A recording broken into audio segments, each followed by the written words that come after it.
get started, pre-wash your clothes in warm soapy water. After that, fill your container or stainless steel sink with enough hot water for your clothes to move freely. Shake up the bottle really well and add 4 ounces of the jet black to the dye bath. If you're dyeing cotton, rayon, ramie, or linen, add 1 cup of salt, or add 1 cup of vinegar if you're dyeing nylon, silk, or wool. And lastly, add 1 tablespoon of dish soap. Squeeze out any excess water from your damp clothes and add them to the jet black dye bath. Stir slowly and continuously until desired saturation is reached. Carefully remove the clothing from the dye bath using tongs.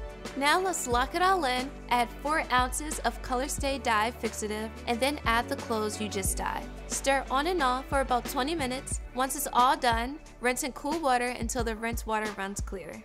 And now we're officially back to black and looking brand new, all while saving our clothes from ending up in a landfill.